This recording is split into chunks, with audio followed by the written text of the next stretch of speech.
Ceux qui vivent sur le territoire ivoirien doivent demeurer l'exemple. La légalité, le respect des droits de l'homme devront s'inscrire au fronton de nos actions quotidiennes. Je sais pouvoir compter sur vos efforts pour atteindre les objectifs fixés. Que Dieu bénisse la Côte d'Ivoire pour une gendarmerie toujours forte et républicaine pour le bonheur de tous les habitants de ce pays. Je vous remercie.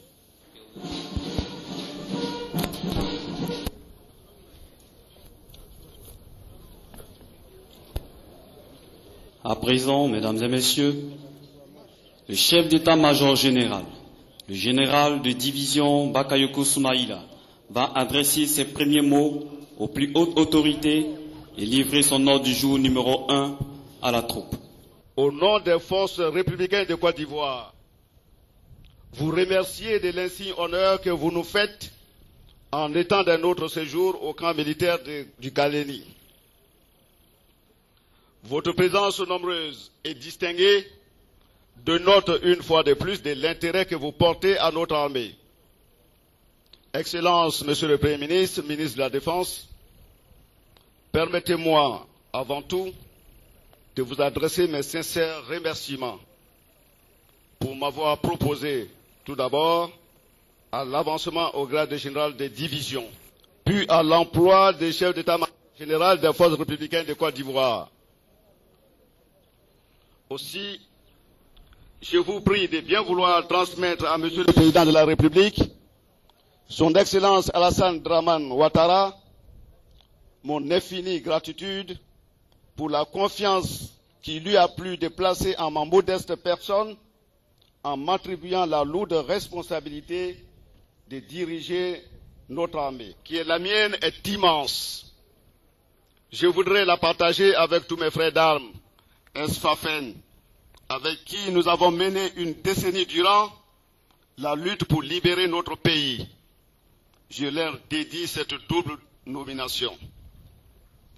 Je partage également ma joie avec mes frères d'armes Esfansi, avec qui nous avons su sauvegarder l'intérêt supérieur de la nation durant la crise qui a secoué notre pays.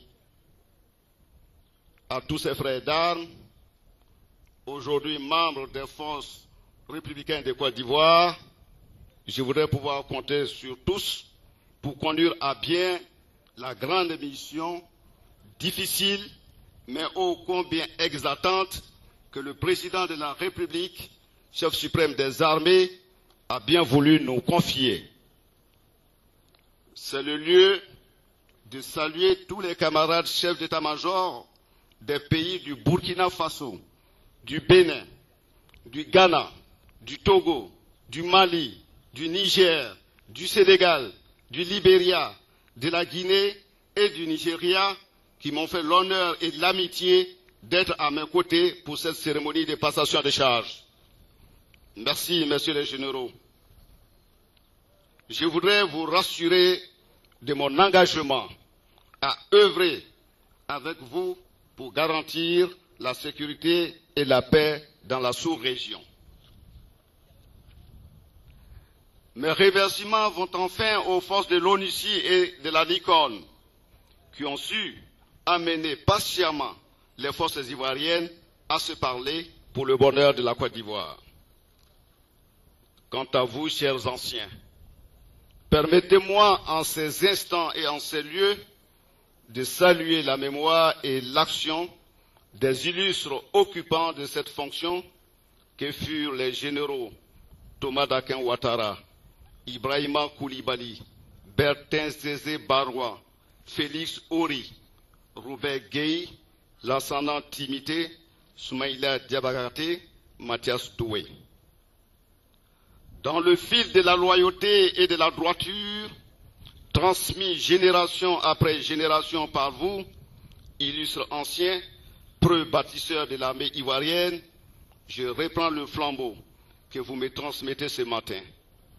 En mettant mes pas dans les vôtres, je mesure l'œuvre qui fut la vôtre et qui désormais est la mienne.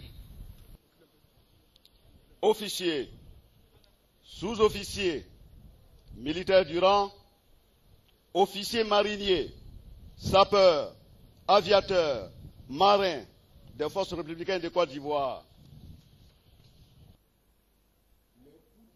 portés par près de 2 décennies de crise sociopolitique, n'ont pas laissé indemne notre appareil de défense. L'armée ivoirienne, de spectatrice, est devenue actrice principale, puis actrice majeure des enjeux de pouvoir qui ont bouleversé ce pays, ses hommes et ses infrastructures. Ces douloureux bouleversements ont mis des frères d'armes face à d'autres frères d'armes. La fraternité d'armes est devenue une confrontation des armes, qu'il fut douloureux pour tous, ce temps du glaive agissant. Aujourd'hui est venu le temps de la renaissance. Aujourd'hui, tous, nous avons compris, dans le silence de nos consciences et dans le recueillement imposé par la mémoire de nos frères tombés au champ d'honneur, que nous, soldats de la patrie, avons pour mission première de la consolider et de la protéger. Nous avons tous compris que l'unité de la République exige l'unité dans l'armée. C'est pourquoi, tirant les leçons de ces déchirures et de ces bouleversements, il a plu à son Excellence, Monsieur le Président de la République, de créer les forces républicaines de Côte d'Ivoire. Les forces républicaines de Côte d'Ivoire, dont je mesure l'honneur d'être le premier chef d'état-major général, seront le rempart des citoyens contre les dangers, quels qu'ils soient. Elles devront aider à instaurer une paix stable et rassurante, grâce à laquelle des millions d'Ivoiriens et d'habitants de ces pays pourront, en toute quiétude, vaquer à la quête de leur prospérité. Elles devront gagner le respect et la confiance de la population, et je m'y emploierai de toutes mes forces. Mais elles devront aussi et surtout être le creuset de l'unité et de la diversité de notre pays. Officiers, sous-officiers, militaires du rang, officiers mariniers, sapeurs, aviateurs, marins des forces républicaines de Côte d'Ivoire.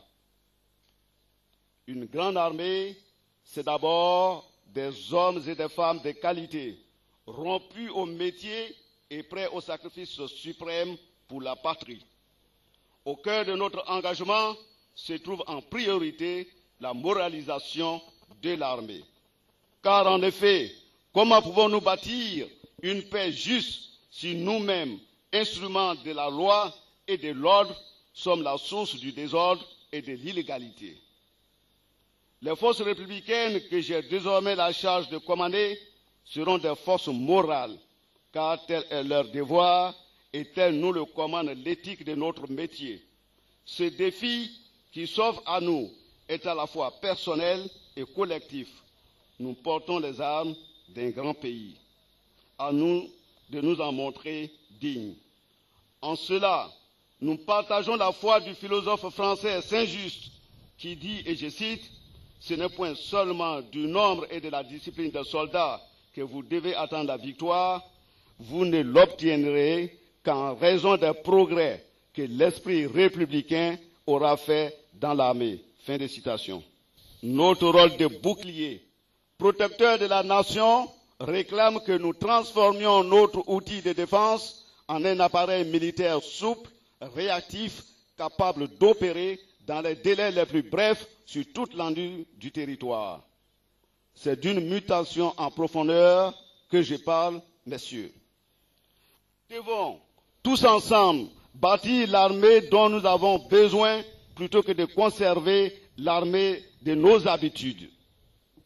Officiers, sous-officiers, militaires du rang, officiers mariniers, sapeurs, aviateurs, marins des forces républicaines de Côte d'Ivoire.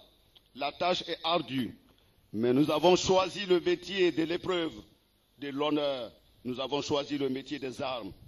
Ensemble, unis comme les doigts de la main, nous serons, je n'en doute pas, les légions remplies de vaillance qui ont relevé la dignité de notre patrie. Je vous remercie.